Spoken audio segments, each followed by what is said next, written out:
Welcome, everybody. My name's Alan Ware, and I'm the Program Director for World Federalist Movement Institute for Global Policy, and also a member of the World Future Council and Director of the Basel Peace Office, amongst other things. And I welcome you to session one of the webinar today. So the topic today is climate protection, faith, and the rights of future generations, opportunities from the pending climate case in the International Court of Justice.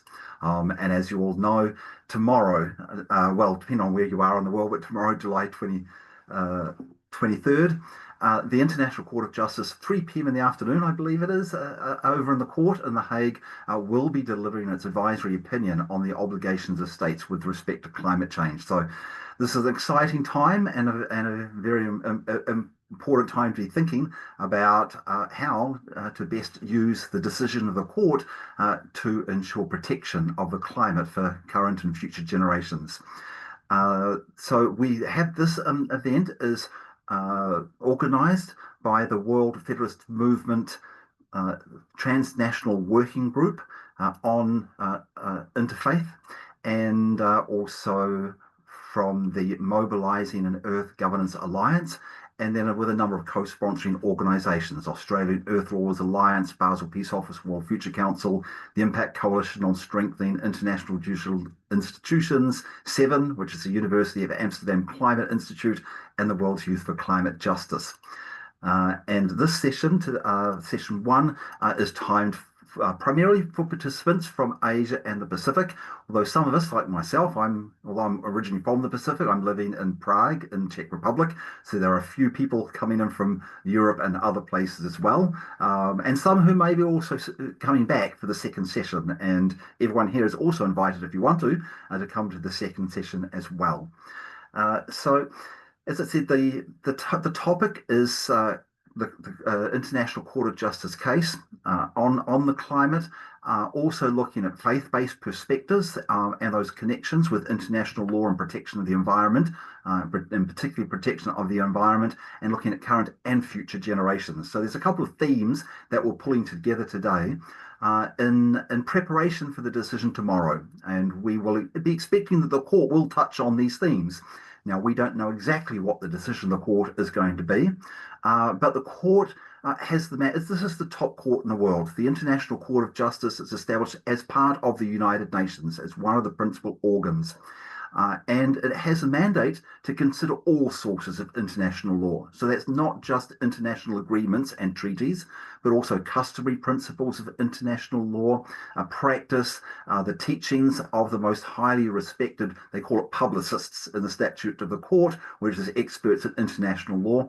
And so with that really broad mandate to look at all aspects of international law, we expect that it'll be touching on law protecting future generations, which is an evolving and developing aspect of law, as well as environmental law, and of course, human rights law, which was a very strong part of the question asked to the court by the United Nations General Assembly. So we'll be touching on some of those in our sessions this morning, this session one and session two later on. So just a couple of house aspects. We do have both the question and answer box open and also the chat box. So if you've got questions to ask of any of the panelists, we encourage you to use the question and answer box. That's the easiest place for us to see the questions. In the chat box, that's a good place for sharing information, like relevant links to articles or resources. We'll be placing some of those in the chat as people are speaking. So feel free to use the chat box. You can introduce yourself also, but try not to do long dialogues. That's not the purpose. The dialogue is with the speakers. So questions and information in the chat box we welcome. And that's probably about it for me, and we can move on to the first speaker.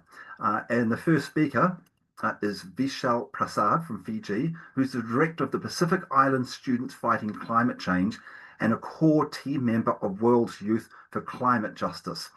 And the Pacific Island Students Fighting Climate Change was the youth group that initiated this process and then helped build the broader network of youth, the World's Youth for Climate Justice, which has led this campaign to take the issue of court. So it's been a youth-led initiative. So it's a great pleasure for me to introduce Vishal, and the floor is yours, and we look forward to hearing some of your comments and your anticipation for not just the decision tomorrow, but then what comes after. Vishal? Thanks, Ellen. Bulavinaka, everyone. Great to be here with you all.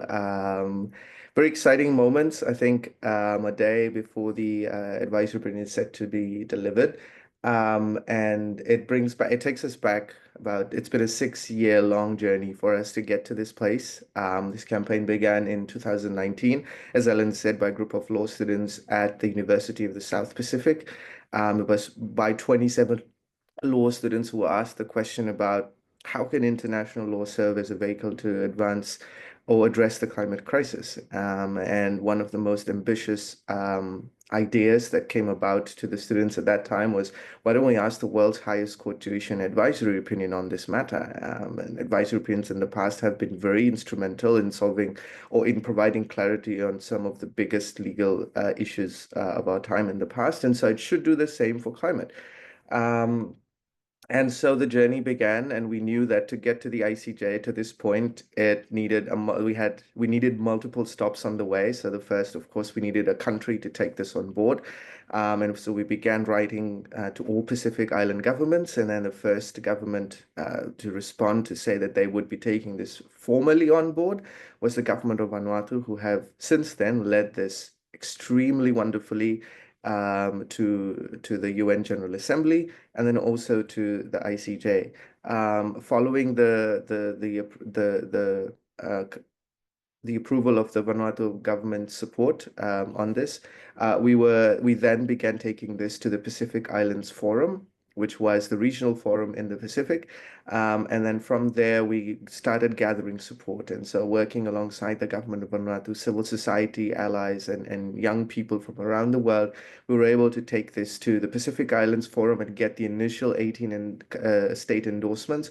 And then once the Pacific was on board, other regional organizations like the Caribbean Community, the OACPS, and other orgs started coming on board in supporting what became the consensus adoption of the UNGA resolution to request an ICJ advisory opinion. So it was historic in that sense that there was no need for a vote at the UNGA, and that it was adopted by consensus, and then it's then gone to the ICJ now, with proceedings concluding in December of last year, with immense showing of support from different countries. I wanted to touch on some of the matters that were discussed at the oral proceedings last year, and what we expect from this advisory opinion.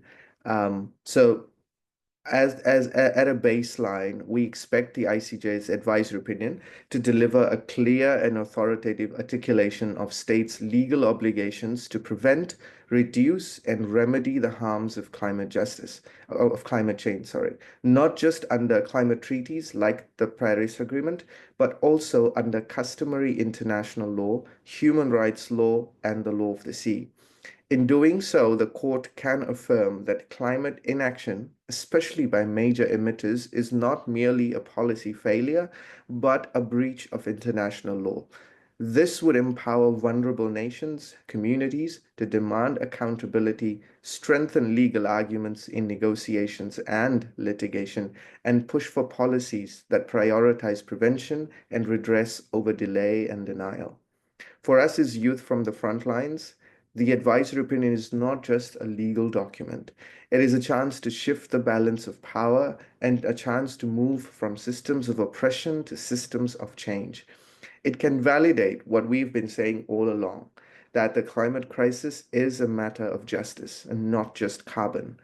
The ICJ's upcoming ruling has the potential to reinvigorate global efforts to combat climate change by providing concrete legal guidance to countries.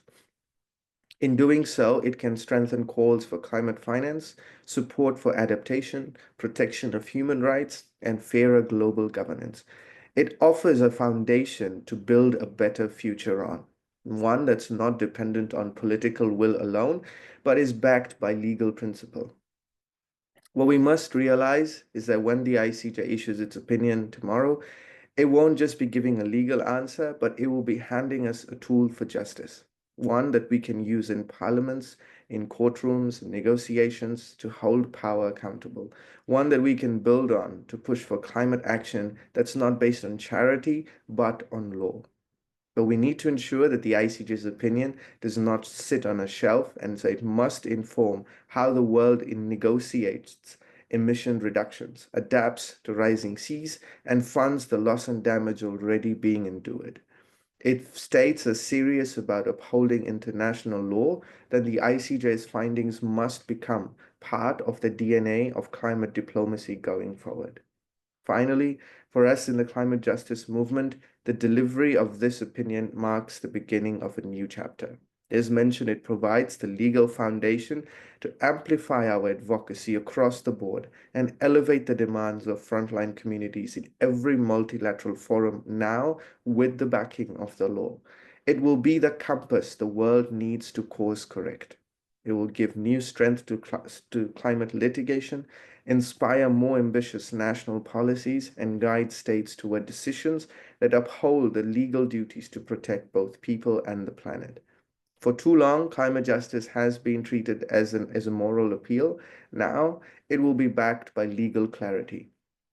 This is why this advisory opinion is so crucial and why this advisory opinion marks a significant turning point. And thank you. Vishal, thank you so much, not just for your presentation today, which is excellent, but also for your leadership amongst the youth from the Pacific and also the youth in the world for the incredible campaign that you've undertaken. This was a lot of time, a lot of energy, a lot of commitment, a lot of vision, a lot of innovation. And it's really paying off now. And it was for me watching the public hearings of the case in December. The public hearings happened for 2 weeks in December last year. Just for those who aren't up on how an advisory opinion works, the UN General Assembly requested the opinion of the International Court of Justice. The opinion has to be requested by an authorized UN body. Then the UN invites member states and some international organizations to provide written statements. And then it has a series of the public hearings. And in the public hearings, we saw that many of the countries not only had their political leader giving a speech on why this was important, and then often a legal expert as part of their team who was like either attorney general or from the Ministry of Justice or something like that. But they also had a young person speaking, and this was because of the work of the Pacific Island students fighting climate change. I believe, Vishal, you were one of the speakers at the court, many of the others of your team, and it was fantastic to have young people there in front of the judges, bringing the voices and testimonies from youth around the world that climate change is happening now. It's not just something in the future. We have to clarify the law now in order to move governments and other stakeholders to do more to protect the climate, because not enough has been done. And there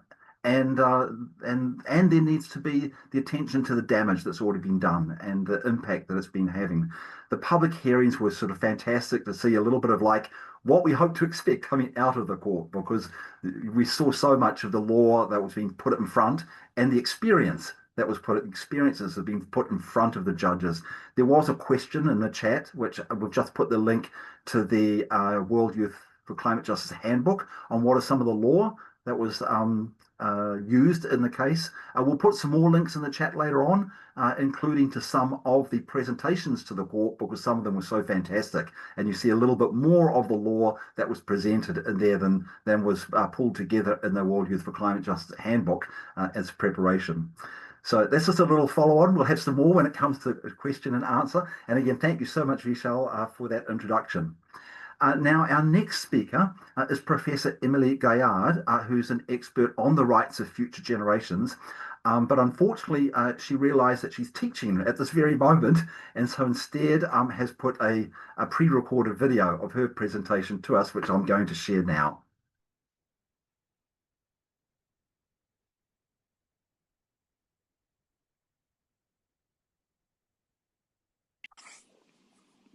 Hello to everybody. I'm Professor Émilie Gaillard. I'm teaching human rights and environmental law at Sciences Po Rennes, but currently I'm based until next February at the University of New Caledonia, where I teach private law. I would like to share with you some analysis about point A of the ICJ advisory opinion about obligations of states in respect of climate change. Definitely, it's a historical case. We all have our eyes open and we are all looking forward to the results of this advisory opinion. And I warmly thank Aline Ware, World Council, World Future Council, and all the organizers to invite me to share some few points. Unfortunately, I'm currently teaching, so I've sent to you this video, but I give you my warm regards already. So this is a historical case because we are dealing with existential threats of humankind, of all living species, and all what is necessary to sustain life on this earth. It's not the very first one because actually there has been already this advisory opinion about the legality of the threats or use of nuclear weapons, but it was a very earlier stage, and in order to change paradigm, it takes times, and we are facing a specific time. We are entering into a new legal era, and I definitely think that all the conscious of people are aware of that. If you go through the dissident opinion of Chief Justice Christopher Veramentre about the previous advisory opinion, you will see that he already gave like a major course about rights of future generations. When I defended my thesis in 2008, I was highly inspired by what Justice Christopher Veramentre said as a justice of the ICJ.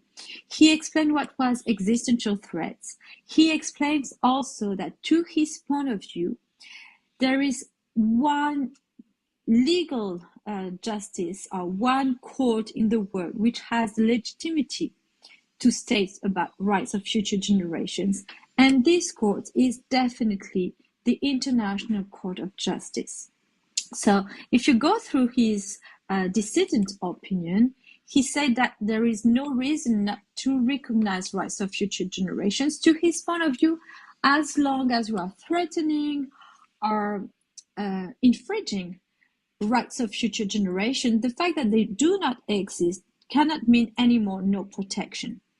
There are many key issues to understand this very specific entrance.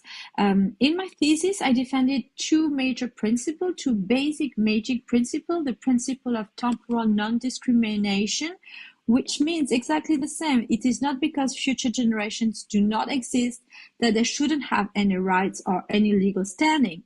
And the principle of dignity of future generations, which means that all human rights have also a transgenerational impact. In this advisory opinion, we are facing for the first time a question directly linked to future generations, that is to say, what are the obligations of states about climate change, including towards future generations? And I think point A can really open the way to recognize positive obligations of states which are long-term obligations. I would like also to explain something. Some people sometimes make some mistakes saying that future generations is an anthropocentric declination of human rights.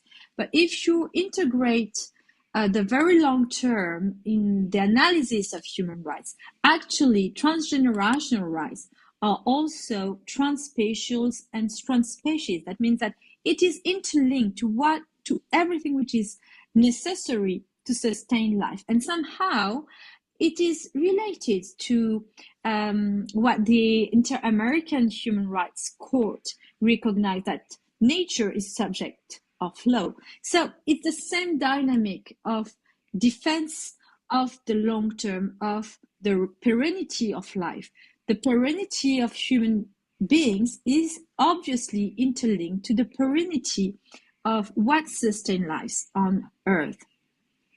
Definitely change of paradigm, which will emphasize on the anticipatory side, such as positive obligation, due diligence, the use of the precautionary principle, the recognition maybe of the principle of non-regression, which is a kind of security, a long-term security of the progression of environmental protection. Concerning also the recognition of rights of future generations, I would say that definitely climate change as an existential threat means that we is calling for a major recognition of rights to life on Earth. And this transgenerational approach, I'm not talking about intergenerational, it's not a reciprocity paradigm, it's an asymmetrical paradigm that has to be recognized. These transgenerational rights will lead to a better future and will guarantee peace. I won't emphasize too much on the second point because, to my point of view, the second point can be a dangerous one also because, of course, we need to recognize loss and damages. We need to recognize more solidarity between states, but we have to build the future rather than looking to the past. And this is also a condition of peace, to my point of view. Once you state new obligations, they have to be applied immediately for the future. And what is also very important, and last point I would like to emphasize on, is also the recognition and the major participation in history about indigenous people. Indigenous people, to my point of view, are the core of peace through time. That means that we need to protect their territory, the way of life, the ancestors, the link to the earth, and their cosmogonies. So these are the several points that I want to share with you. I have many other points that I wanted to share with you. Unfortunately, I cannot be online. I wish you a great webinar, and I wish you to meet you soon. See you tomorrow on LinkedIn, maybe to share some first analysis. Many thanks again. Goodbye.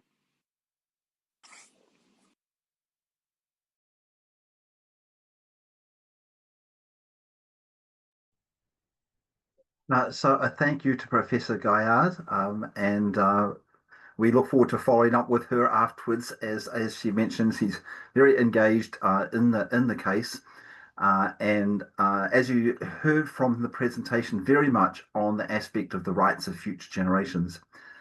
Just before I introduce the next speaker, I want to thank all the people who have joined the webinar today. We have incredible speakers, but we also have some incredible people in the audience today. I noticed, for example, that Kate Jews has joined, and she was one of the leaders of the campaign to get the issue of nuclear weapons into the International Court of Justice, the advisory opinion on the legality of the threat or use of nuclear weapons, which Professor Gaillard mentioned in her introduction, and I think which was a bit of an inspiration to Pacific Island students fighting climate change when they were considering whether or not to take up this issue of climate change.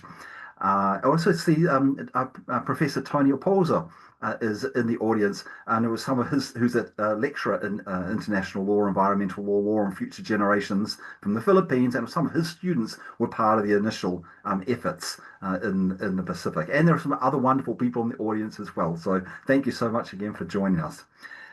Okay, so we're moving from sort of the focus on the rights of future generations a little bit. I mean, everything's connected, but a little bit more now into faith-based principles and their relationship to the issue of climate change. And I have the pleasure of introducing Philippa Rowland, who is the chair of Religions for Peace Australia, the president of Multi-Faith Association of South Australia, and an active member of the Australian Religious Response to Climate Change. Philippa, the floor is yours.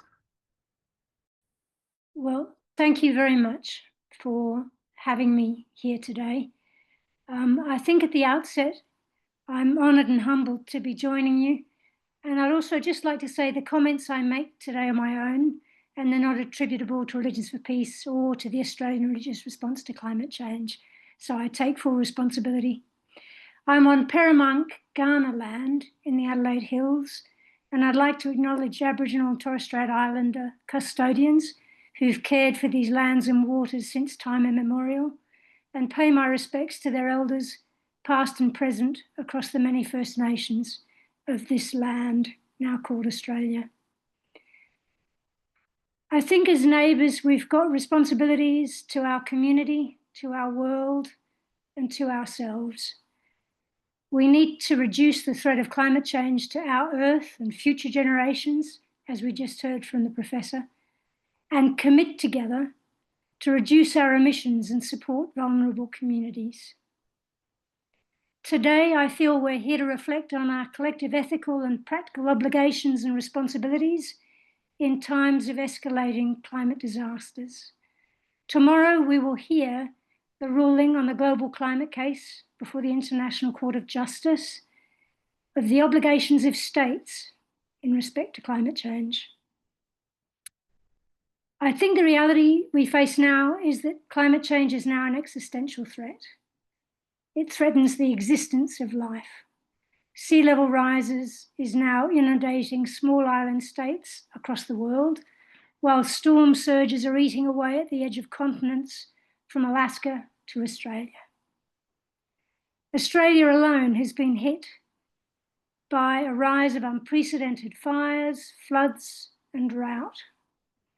A marine heat wave in South Australia has now led to an algal bloom, primarily of a species called Karenia mikimotoi, which is now affecting 4,500 square kilometres of ocean, emptying waters previously teeming with life and killing species quite indiscriminately, and organisms across all trophic levels in the Coorong, a Ramsar listed wetland, which is a nursery for many, many species in the seas around Australia. In the Pacific and Torres Strait, rising seas are contaminating fresh springs with salt, rendering market gardens unusable, washing away ancestral graves and sacred places. So feedback loops mean that we're now crossing multiple tipping points, reinforcing the urgency of real action in reducing greenhouse gas emissions. Sadly, in the Pacific, rising seas are also threatening to remobilize radioactive waste left behind by nuclear testing in the Pacific.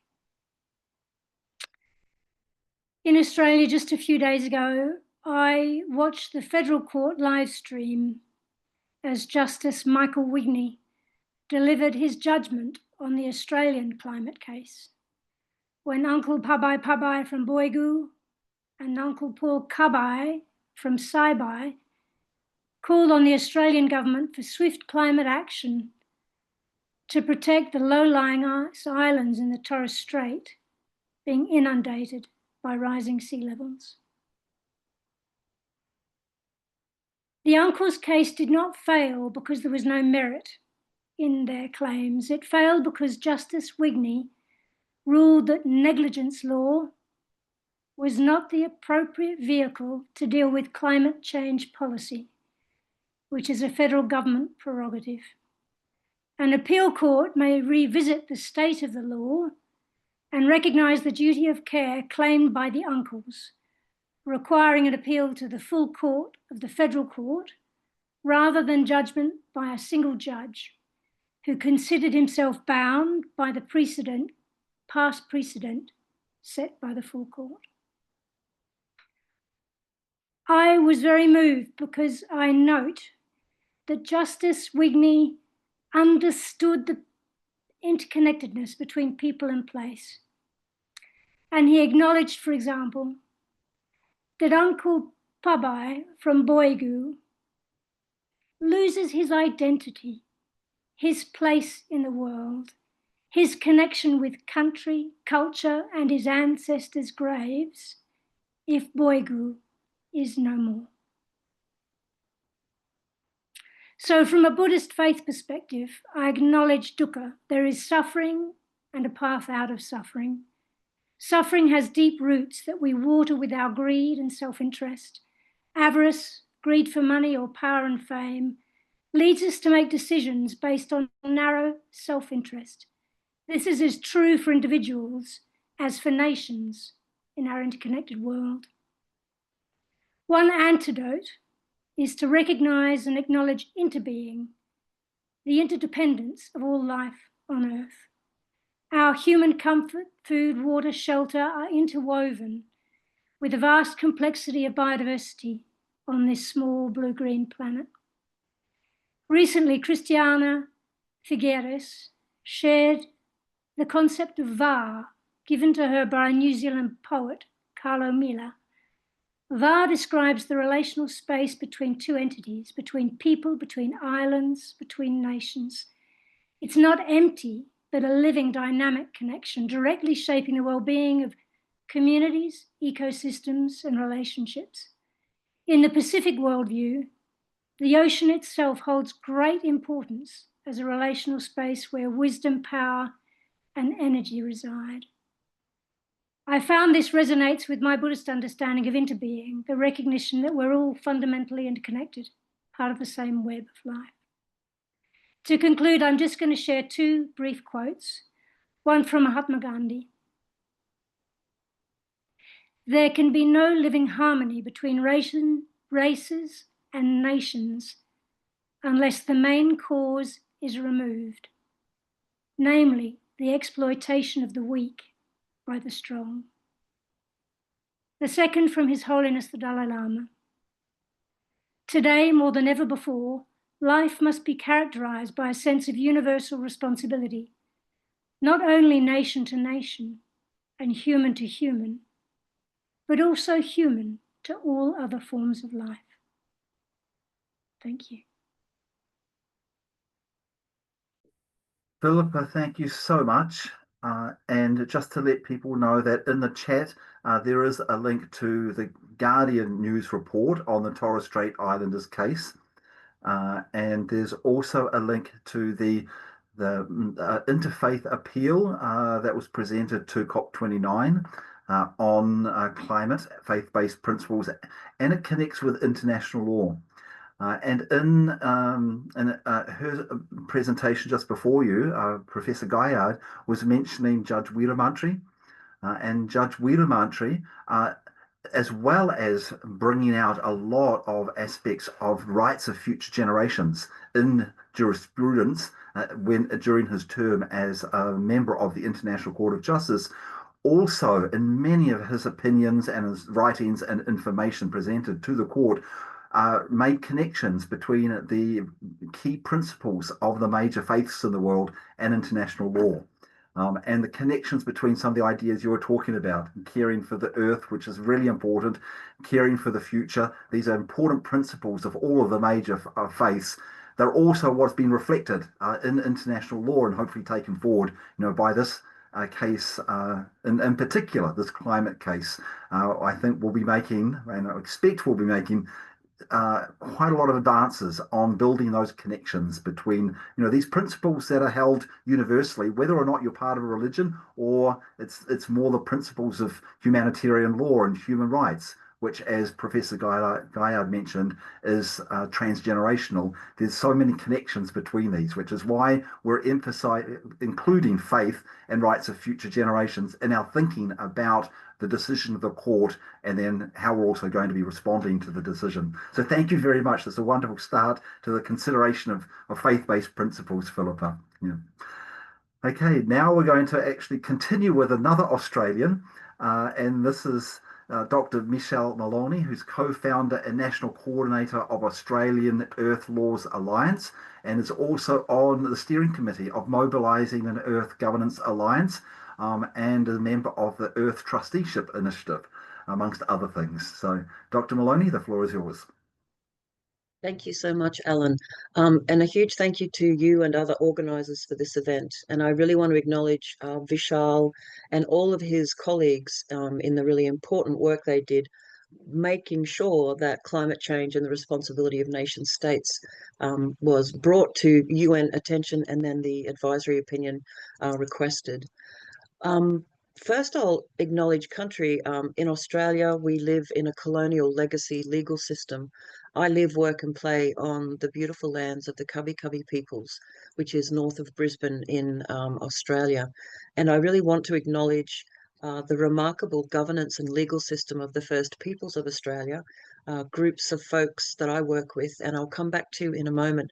But we, as you heard Philippa do, many people in Australia acknowledge that we're on unceded land, and the Australian legal system itself has much of a reckoning in terms of the way it thinks about country and land and the environment and climate.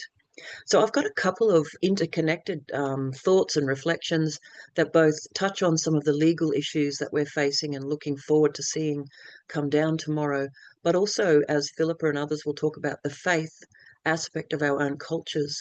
And I come from a small organisation called the Australian Earth Laws Alliance, or AILA. We're a not-for-profit organisation. We are deeply inspired by two big branches of thinking. One is earth jurisprudence and deep ecology, and the work of a Western thinker, Thomas Berry, in critiquing how industrialised countries and their legal systems, including international law, have played a part in supporting the desecration of Mother Nature and the living world. The other part, or the other branch of our thinking and our intellectual tradition, is from the First Nations peoples of this continent and around the world. So what we're interested in is, how do we shift industrialized societies towards an earth-centered culture, a culture of care for other living beings and the interconnectedness of life, and a culture of deep respect and care for each other as human beings now and in the future. So as Ayla has this area of interest, I really can't speak about the potential of the ICJ case without touching on the movement globally since the mid-20th century on decolonizing Western ideas about law and what is right and what is wrong and how we do and don't care for Mother Nature. I can't touch on those issues without really noting that the Western legal system and the foundations of much of international law, which come from a lot of Western thinking, really do need a profound shift, a profound paradigm shift. And it would be, if the opinion comes down, really advocating strongly for united action, taking climate change seriously, responding to the science, understanding what First Nations peoples and other caring communities talk about, then that will be an advisory opinion that hopefully will catalyse a shift, a big shift, in how other aspects of international law work and function. And I guess I wanted to say that even if the decision itself is not as strong as many of us would hope, either way, we really have to focus on the fact that what happens from the ICJ, and this is the whole point of one part of this the seminar series, is it's up to us to then take on those ideas and keep pushing. And I think many of us know how difficult it has been in the current legal constructs that many of us have in our nation states.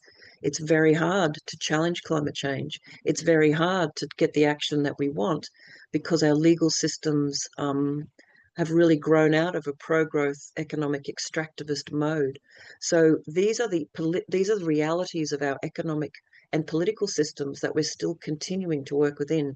And the ICJ advisory opinion will no doubt and hopefully support stronger action. And as an Australian, I'm personally ashamed at the decision that came down that Philippa talked about in the last few days. And this is, I'm ashamed because our government and many governments around the world are not taking seriously their own obligation to their people and their environment, and they keep finding ways to sidestep their obligations to care for each other and to make the necessary laws to change the way many of our industries and many of our behaviours and practices have impacted Mother Nature. In Australia, the case that just happened isn't the only one where the Australian government or a state government has tried to argue that it has no duty of care.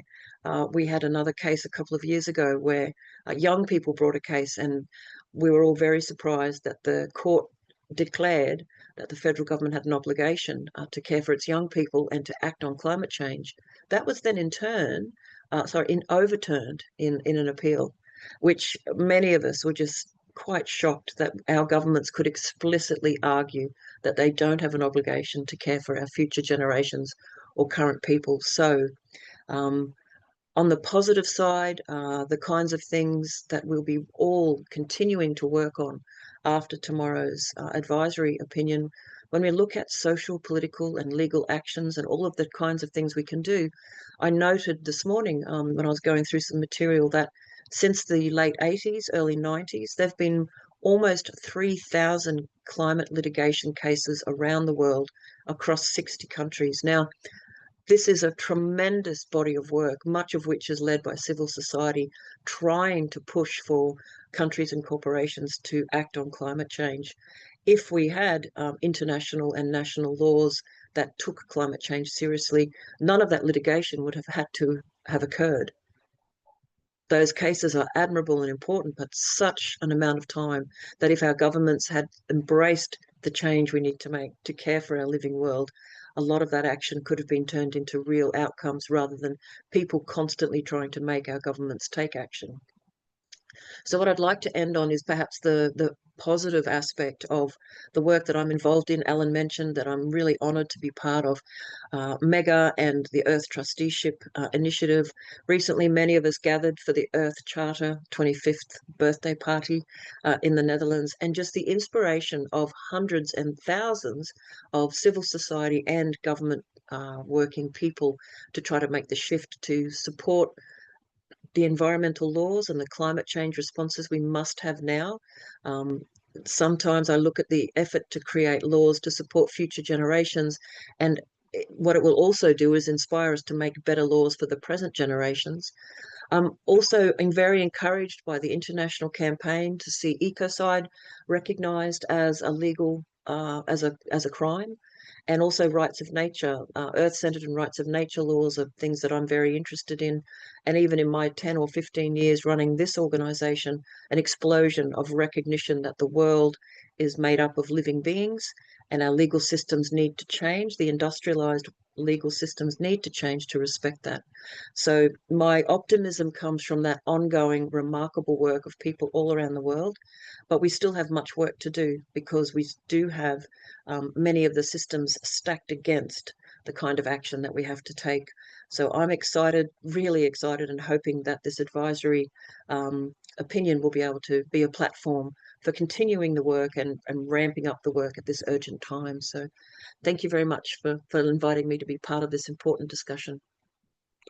Michelle, thank you so much. And I think, your comments are really important, not just in terms of our responsibilities under customary law to human rights, to Indigenous peoples, but also the importance of this case in the International Court of Justice, that there are so many domestic cases happening, some successful, some not. But there's limits to what can happen at the domestic or federal level in countries, and not just in terms of the difficulties with legal systems that aren't recognising rights. As you mentioned, like the Australia courts not recognising a duty of care, which seems a fundamental duty of governance. What is a government established for, if not to care for the people that it's representing? So there are failures in some of the federal or domestic cases, and having, as Vishal mentioned at the beginning, one of the most important issues of the world has to go to the top court in the world. That's a huge importance of this case, and could change everything after the decision tomorrow in terms of impacting much better on what's happening in the domestic cases and the other follow-up as well. So thank you so much for that. Just before our last speaker, just to answer just a process question with regards to the chat. Yes, we will be copying the chat box, and after this event, we will be sending up both the link to the video recording and also the link to the chat box to everyone who registered, so that if you're finding it difficult to copy the links in the chat, you can probably click on them, but it's hard to copy them. You will be receiving a copy of that. Okay, and now we're coming on to our final speaker, and that is Athena Peralta, who's Director of the Commission on Climate Justice and Sustainable Development, Living Planet Economic and Ecological Justice in the World Council of Churches. Athena, the floor is yours. Thank you. Thank you so much for this invitation and this opportunity to share on behalf of the World Council of Churches. Now, the climate emergency really reflects a convergence of crises, political, economic, ecological, but also moral and spiritual. Climate change is not only about melting glaciers and drying rivers, it's also eroding the moral foundations of our societies. It's accelerating injustice, poverty, displacing millions, and threatening the sacred web of life that sustains all of us. And in all of this, it's the most vulnerable, including children and future generations, that are disproportionately affected. So this is much more than an environmental emergency. It is a spiritual crisis. And it is also a call to action for faith communities. For over 4 decades, the World Council of Churches has worked to uphold justice, peace, and integrity of creation.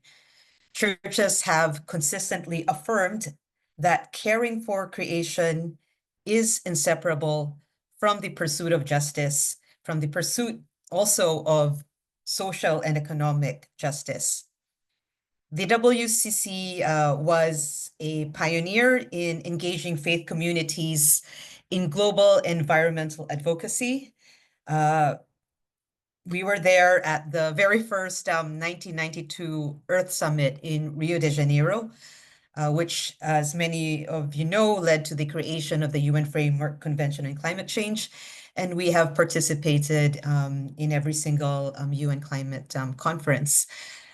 As a matter of faith, churches center the voices of Indigenous peoples,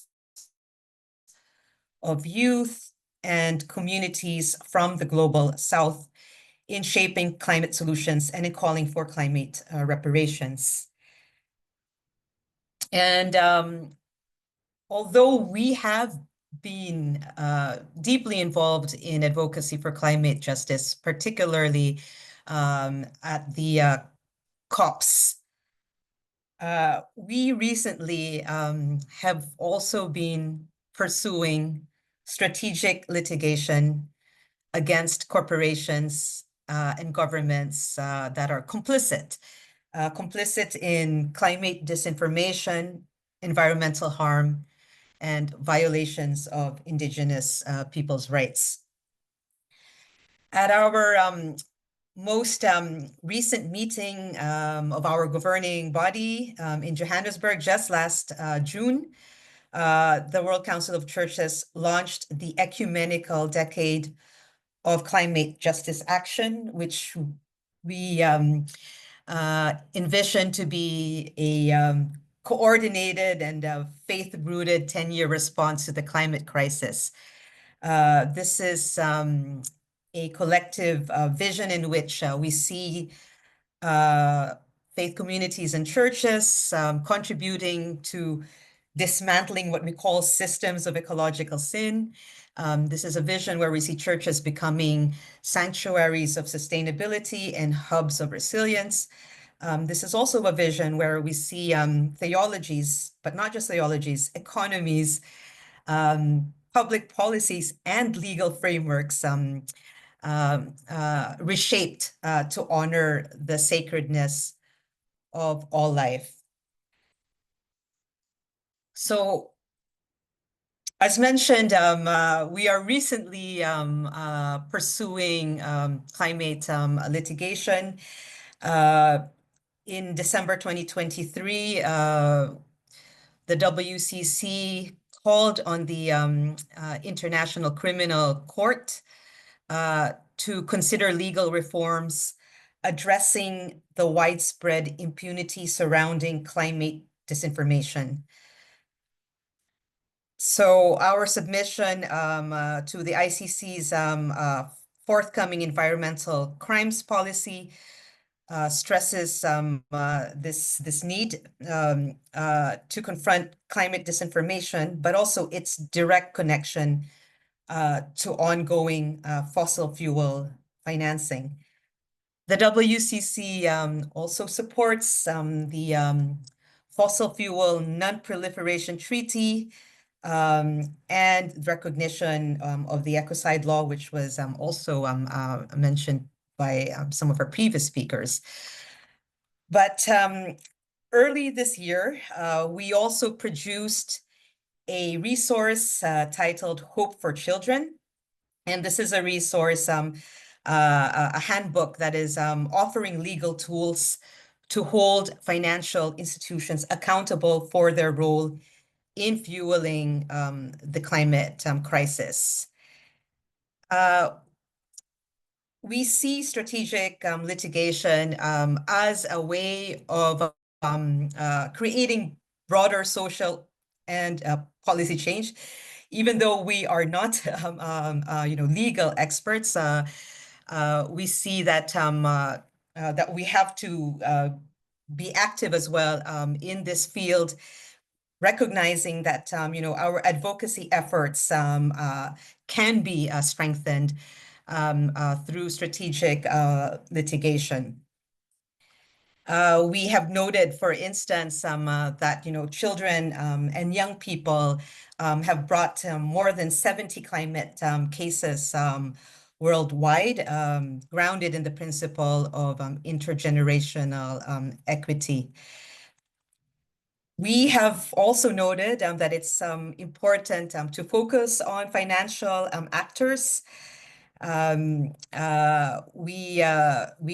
find that they have a critical role in enabling greenhouse gas emissions. And so it's important to hold financial actors legally accountable for their financed emissions. And so we note that there are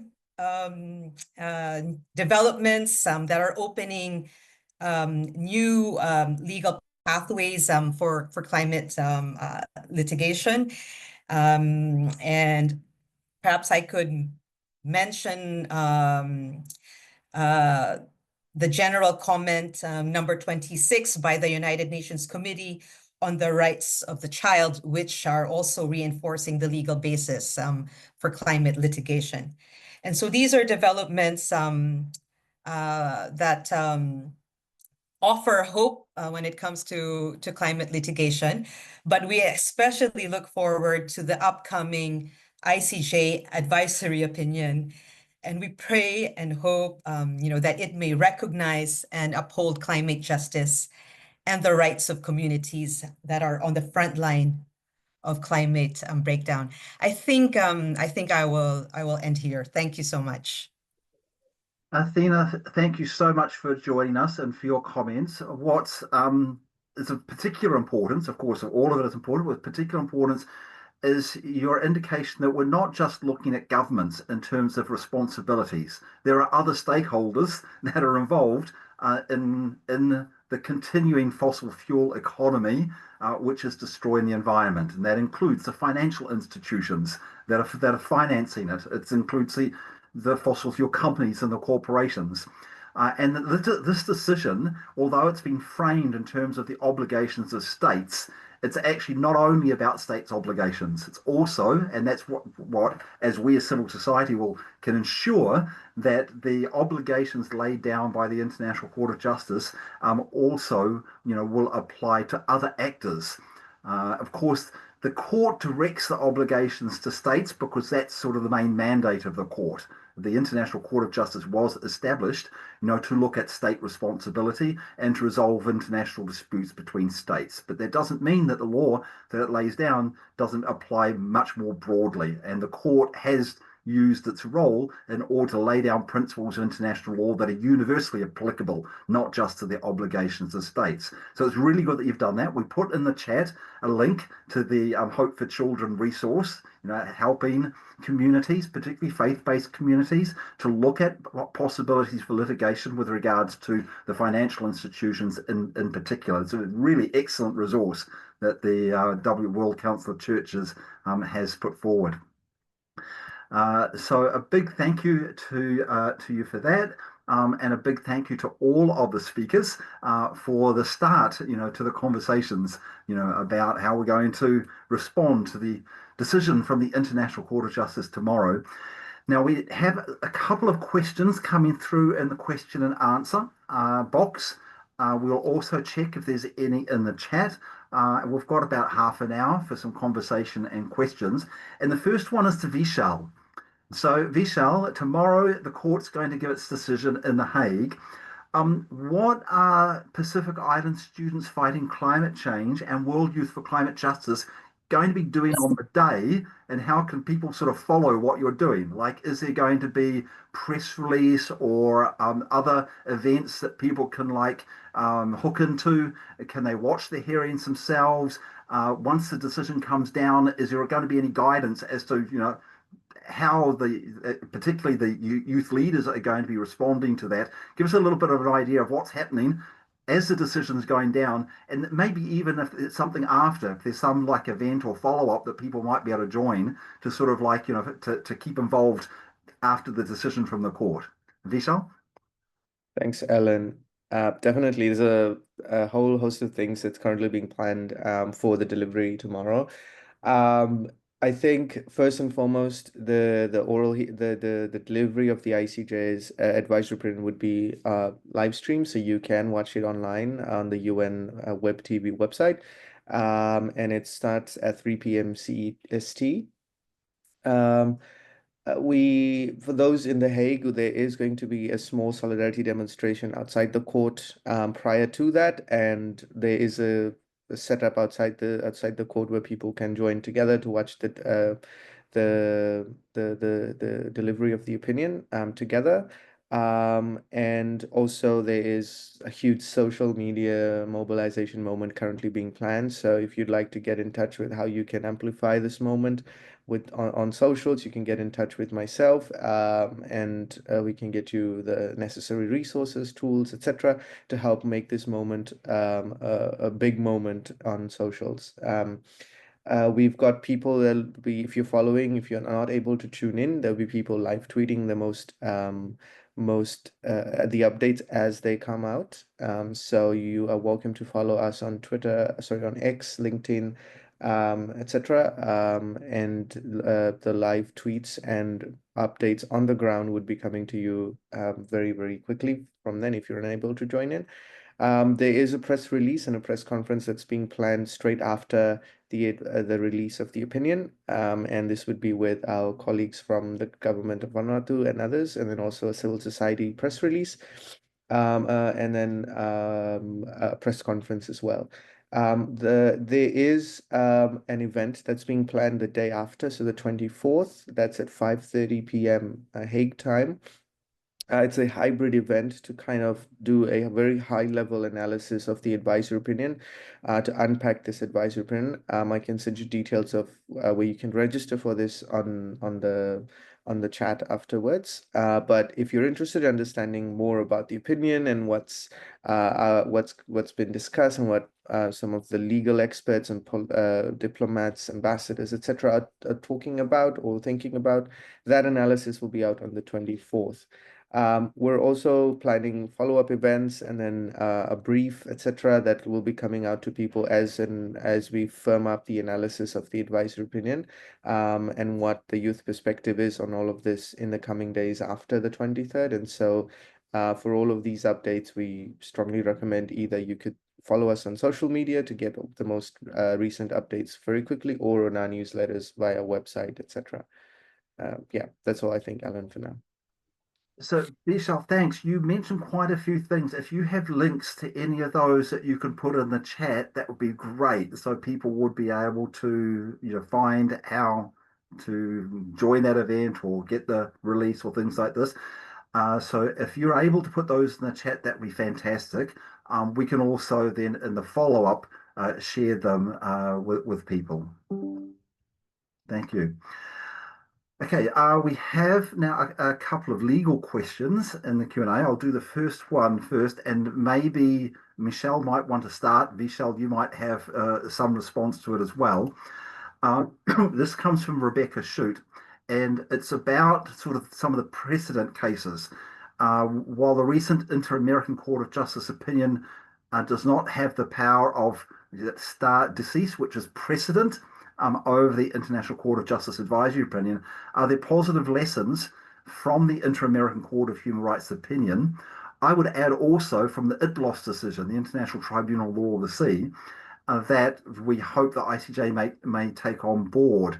Where, given looking at those two cases, the Inter-American Court and the ITLOS, International Tribunal Law of the Sea, where might the ICJ go further than those two decisions? So I think Michelle may be. I might actually ask Vishal to go first Michelle, because he's so much closer to this case, and they may be referring to aspects that I don't know about. okay. And then I'm very happy to give some general comments on what the ICJ can take into account. But Vishal, would you like to go first? Yeah, thanks for that question. I think the recent Inter-American Court of Human Rights decision was groundbreaking and very historic, and a number of helpful takeaways from there that I think that we'll be very closely following to see if they are reflected in the ICJ's advisory opinion. Some of these are relating to the recognition of an autonomous right to healthy environment, and the recognition of intergenerational and intragenerational equity principles within the opinion. It prescribed a heightened due diligence requirement on countries when their risks are systemic and irreversible. It also talked about extraterritorial obligations, which was amazing, and talked about the transboundary duties that they don't stop when conduct has foreseeable global impacts, don't stop at borders when the conduct has foreseeable global effects. It also talked about the protection of environmental human rights defenders, and also then talked about some procedural aspects and differentiated responsibilities and capabilities. So it was a very progressive, very strong, robust advisory opinion, and more or less sets the stage for us to see how the ICJ deals with some of these questions. Many of these opinions, the ITLOS advisory opinion and the Inter-American Court's advisory opinion have or share complementary elements. There were questions that had elements that were similar to all of these cases. And so it'd be very interesting to see how the ICJ deals with or responds to some of these questions. But those were some of the helpful takeaways from the Inter-American Court's decision that we'd be looking forward to in the ICJ. Wonderful. And I don't have much to add except for particularly where both those cases have commonalities. These are the issues that are starting to emerge into what I would suggest is a rapidly growing customary behavior amongst thinkers, civil society leaders, and some nation states, the kinds of things that turn into customary law that do influence what the ICJ and other groups, and by customary I mean an international practice, not individual countries or places or cultures. And the sheer fact that there's been thousands of climate litigation cases, all of this material is starting to build a moral force, a moral voice that surely the ICJ will be taking into account in its decision. So I absolutely agree with everything Vishal said, and would like to hope that we are seeing this almost emerging legal norm that climate is something to be taken very, very seriously, and that hopefully that's what will be reflected in their advisory opinion and future generations and human rights and transboundary. Yeah. Thank you so much. Now, the next question is for Athena, and that's with regard to the different types of actions that faith-based communities take with regards to climate, and where the feelings or perceptions of many in faith-based communities are with regards to litigation. Is there a bit of a hesitancy for those in faith-based communities to pick up litigation, thinking, well, litigation is for the lawyers, whereas a faith-based community should be more about reflection, and prayer and engagement in different ways. I think your resources pointing that litigation is actually a really important tool for faith-based communities. But do you find some hesitation for that? And do you think that decision from the International Court of Justice will give more power, I think, or more impetus for those in faith-based communities to feel this is appropriate for those in faith-based communities to be involved in litigation, particularly when there's a failure of what, like Michelle was saying, the failure of governments, for some basic principles like duty to care. So, Athena. Thank you so much for that question. And indeed, for churches, we have already been engaged in a range of actions. We have been doing eco-theology. We have a season of creation campaign where we do pray for creation. And as I mentioned in my presentation, we've been very active in advocacy for climate finance, loss and damage at the UN climate conference spaces. We have also been promoting green churches, providing engaging in practices such as building solar panels on our churches. But we realize that all of these things are, they're important, but they're not enough. And this is also why that we're pursuing climate litigation. And indeed, I think as with anything new, I would say that there is, some hesitation on the part of some churches. But I think we always point out that in the Christian tradition, our faith compels us to speak, truth to power. And this also means, using every avenue, including every legal avenue available to protect our planet and to protect our children and frontline communities. And there is this particular biblical verse, Isaiah 1:17, which basically says, learn to do right, seek justice, defend the oppressed,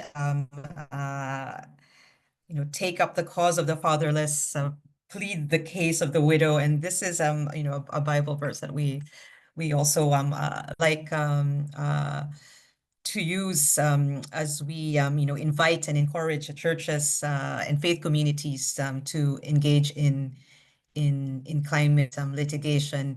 And we find that, holding accountable those who are most responsible for climate change, including financial actors. This is, part of our Christian calling to care for creation and to secure a livable future for our children. Yeah, thank you so much, Athena. And just ask whether Philippa may have a comment on this also. I know that in Australia, you have been very, and your interfaith community has been very supportive and very engaged in the Australian cases, like the Torres Strait ones. But globally, has Religions for Peace globally been so involved in supporting litigation? And if not, do you think the International Court of Justice case coming down tomorrow might inspire more in the bigger network of Religions for Peace to be more engaged in supporting follow-up litigation? Philippa? Very good and very live question. I put in the chat that local Australian people of faith had joined the civil society trying to prevent coal ships leaving the port of Newcastle. So they've been facing litigation, which promises to be far steeper next year if they continue again. On the broader role of Religions for Peace in the Asia Pacific, Australia is part of the Asian Conference of Religions for Peace and will be having our 50th anniversary in Singapore next year. And I've been put in charge of Commission 1, which deals with issues related to the environment and climate. So I'll certainly be doing my best. And I have been working relentlessly but gently, if I can combine those two words, to try and encourage faith communities to have the courage to listen, learn, and speak out, and find ways within their parameters where they can use the vast network that is there from connectivity between faith communities to become much more of a force for good in the world, rather, forgive me for saying, than merely saying prayers after the disasters. So I think with that in mind, I'm working with the Asia Pacific Women of Faith Network, and I've landed 2 key speakers for our first workshop for the women in 30th of July. And those 2 speakers include a lovely Filipina Catholic who'll be talking to us about the Non-Proliferation Treaty on Fossil Fuels, because that's quite an easy step. If you've got the courage to sign your name, you're lending your weight behind a big global push to have fossil fuels recognised as equivalently dangerous for our world as the Non-Proliferation Treaty on nuclear weapons. And the second speaker is a renewable energy expert that's travelled widely in the region who can speak to the possibility of transition from fossil fuels to renewable. We need people to have confidence that in fact the increasing developments in renewable energy and storage mean that we needn't fear turning off the fossil fuel pump. And that might encourage us to do it in time to preserve life as we know it on Earth. Thank you very much. Now, there was a comment in the chat from Rebecca Shute that I'm going to actually turn into a question because it relates to where we started looking at where the implications of the ICJ case will be beyond just the obligations of states. And we already mentioned, Athena mentioned this, we're also looking at the financial institutions. There's responsibilities of the corporate sector, industry, but there's also individual responsibility. And this has been picked up in some other forums, such as the International Criminal Court, where already Vanuatu, Fiji, Samoa have put forward the proposal to add ecocide as the 5th crime under the Rome Statute. So this would be individual responsibility for serious violation, destruction of the environment. There's also other processes under the International Criminal Court for defining environmental crimes in there. So the question I have, and this is to probably Michelle and Vishal, is when the decision from the court comes out, it's directed primarily to the states, but what impact will it have will it help, in these other forums which are looking at individual responsibility? Might it help give a push, for example, to Vanuatu's initiative on ecocide in the assemblies of states parties to the International Criminal Court? Are there other ways that it might actually address and highlight individual responsibility for environmental crimes? So Michelle first, and then Vishal. Michelle? Oh, thank you. I feel like deferring to Vishal because he's really at that sort of cutting edge of what's going on with the ICJ case. But a very short answer would be yes, it should have a very positive influence on these other cases and aspects. The intricacies of what legal ramifications the ICJ opinion has is there's a lot of detail there, and also there's a lot of reluctance from some groups to engage with those decisions that come from international law. But the moral aspect, the rising tide of what becomes a social norm, all of those issues I feel have been changing over the last 5 to 10 years as more and more civil society groups and others push for climate change to be taken seriously. So although an ICJ opinion can't directly impact on the legalities of bringing ecocide into the Rome Statute, it would absolutely have, that extra emphasis and putting the priority on doing the right thing around these particular issues. So I'm not sure if Vishal has something more specific, but the moral weight of, basically it's the world community in this construct of Western law and legal entities saying, this is what we think is going on and this is what should happen. So I think a lot of people are going to pay attention. It's going to have a lot of weight. But I'll hand over to Vishal. Thanks, Michelle. Thanks, Ellen.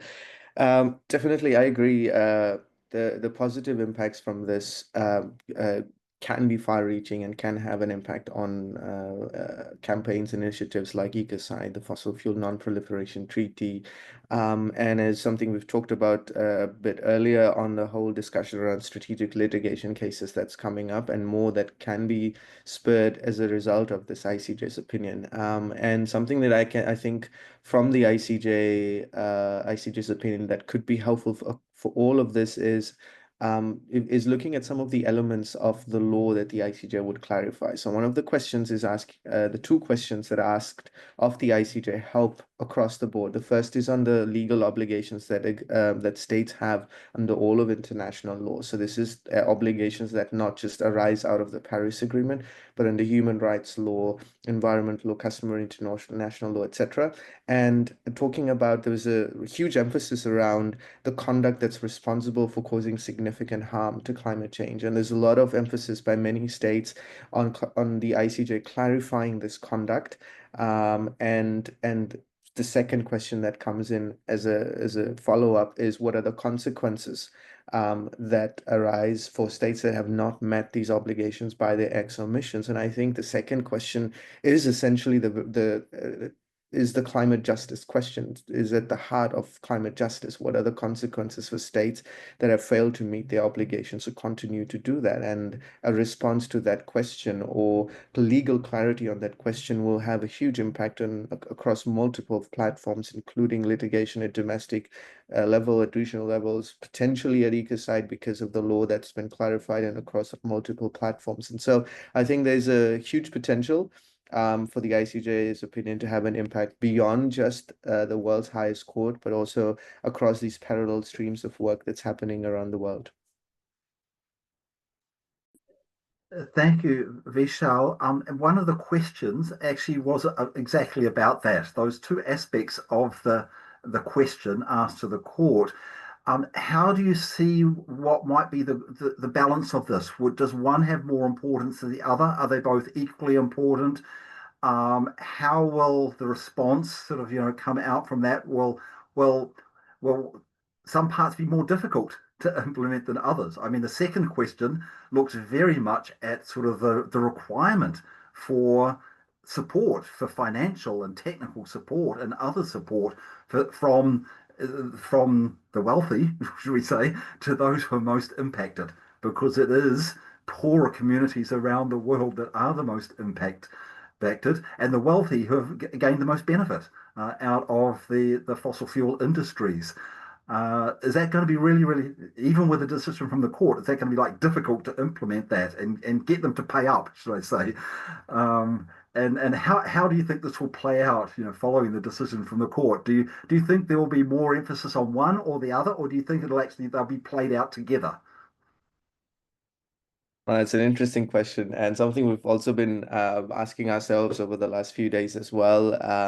Certainly at the hearings last December, there was an attempt by certain countries cautioning the court to not answer the second question at all, because saying the court does not have is not best placed to respond to the second question, and a whole host of reasons were given, which we of course don't agree with. This is a way for countries, especially the polluting countries, to avoid their responsibility further and not ask the ICJ to provide clarity on consequences. I think both questions are equally important. One sets itself up for the other, and I think certainly for the first question, we've seen from the previous advisory opinions of those of the ITLOS and the Inter-American Court, very clearly talking about the obligations of states. And in this case, with the ICJ, the world's highest court, it would be great to see how the ICJ, and for us, reinforcing those obligations that have already been identified by countries, by courts and tribunals, And the second question, though, is going to be crucial for us. We are very optimistic the ICJ will respond, and we're hopeful that it will, because of the huge, because of the wide-ranging arguments that were presented by Global South countries. The global majority essentially asked the ICJ for a robust response to the second question, one that talked about the duty to provide reparations because the obligations of state responsibility are triggered when there is a significant harm, when there's a breach to state obligations, sorry. And so part of that also is very important, and why we as young people are looking forward to the second question is that the question on consequences was also framed around what do these consequences mean for small island states who are particularly affected by the special nature of the vulnerability, and also for peoples of present and future generations. So there was this express mention of the consequences in the context of present and future generations. And so that's going to be extremely important for us to see. Of course, the implementation and carrying this forward is going to be something we'd see depending on the language of the advisory opinion. But what we've always said is that this advisory opinion is not going to be the silver bullet that's going to solve the problem of climate change. It's going to be a tool that we'll have to fight or to carry on or to advance our climate justice fight. And so across wherever we are, across our different spheres in our communities, we'd have this responsibility of operationalizing, of implementing both question A and B. And as part of the ICJ movement, we are looking at every possible way, creative, innovative ways to support, but also work towards implementing the ICJ's advisory opinion once it's out tomorrow. Thank you so much, Vishal. Well, we're coming near to a close. We're about 7 minutes left. So we'll end up with just a couple of announcements and then final comments from each of the panelists. Firstly, thank you so much, everyone, for joining this event. As Vishal said, this is not the end of the story. The ICJ opinion will be a tool, and this is one of the many events and discussions happening about how to use this tool effectively. If you enjoyed this session and you want to stay up in a different time zone for the second session, we'll have a different group of speakers that will be reflecting. I've put the link for the registration for the second session as well. So now just any closing comments that we have, and I'll just go in the reverse order of the order of presentations. So 1 to 2 minutes. What do you take away from here? What's your sort of wish maybe for tomorrow, or what's your message to people about the court case? Athena. Thank you. Thank you. I think in this moment of climate breakdown, the moral and the legal must reinforce each other in realizing climate justice for the global South, for small island states, women, indigenous peoples, children. I think that we hope and pray that the ICJ decision tomorrow will really help us to leverage our values, to leverage our faith and the law to bring about restoration and reparation, and to create systemic change. Thank you very much, Athena. Michelle? Yes, look, I'll be brief. As Vishal said, this will not be a silver bullet. The decision that comes down at its absolute best will be a fantastic strengthening of the foundation for the work that people are already doing. It won't automatically make nation states or corporates or anyone change their behavior, but it will give us another tool in the toolbox to keep leveraging and pushing for the change we need. And whatever the outcome, grab the good stuff and keep working, because we all are part of this and we're all contributing in different ways. So just keep going with the great work we're all doing. So thank you so much. Thanks, Michelle. And I might just add to that, if I'm thinking of the toolbox. This is like one of these multi-purpose tools that will be able to be used in many different ways. Whether that be through litigation, whether it be through community action, whether that be through direct engagement and advocacy. There's going to be many ways that we're going to be able to use the decision from the court. So it's one of these fantastic multi-tools, I think. And look, as Australians, we can only hope, like, the Australian domestic legal system won't have an obligation to take on board every single word from the ICJ opinion. But if the opinion comes down the way we hope it will certainly give that little bit of extra leverage and moral argument. Although we know, don't we, Philippa, that some nation states like ours who are locked into fossil fuel and extractivism, it's still going to be a very tough battle to change those systems. But I'm optimistic. Thanks. And Australia is hosting a very important meeting coming up soon. Not the coming COP, but the one after that. So even more pressure, I think, on the Australian government through that. Yes, thanks. Philippa. Yes, one can hope that that will be the result, because I think my framing for this big discussion is that we're really at a point that all of us, and that includes countries like Australia, can no longer pretend that the left hand doesn't know what the right hand is doing. So Australia can't continue trying to be a climate champion in the world and continue to mine and export coal and gas like there's no tomorrow, because it will actually lead to there being a very limited tomorrow. So I think that level of responsibility in our own country is galvanizing, and I hope that that is shared more broadly by many more in the community. I'm very grateful for you, Alan, for bringing together different worldviews here. I've learnt a lot. I printed off far too many of the country submissions, and I didn't have enough sleep. And I was completely struck that a country unnamed could say there's no direct and certain causal nexus between the production of fossil fuels and emissions driving climate change. Responsibility for emissions rests with consumers and end users. Like, for humans to have a worldview like that is mind-boggling.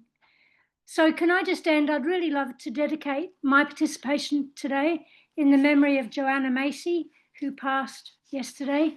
And she was a Buddhist who, with John Seed, held counsel for all beings, and also was deeply involved in the Deep Ecology Network, recognizing that we as humans are part of this interconnected tiny universe planet we call Earth. Thank you for having me. Thanks, Philippa. And Vishal.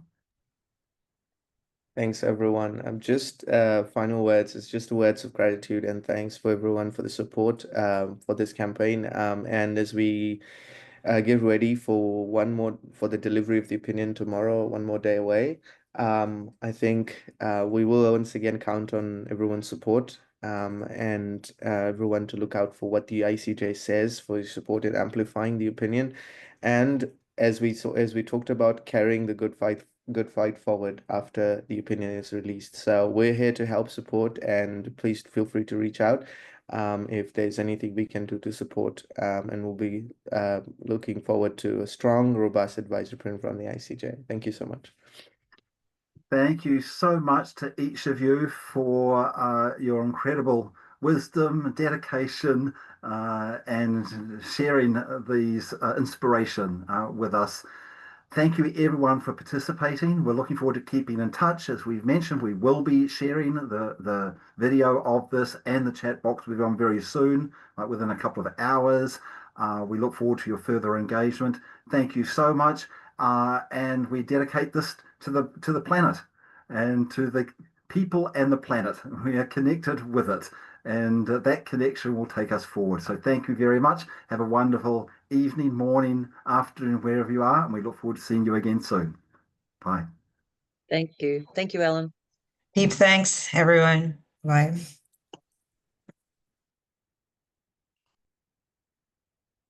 Thank you. See some of you in the middle of the night.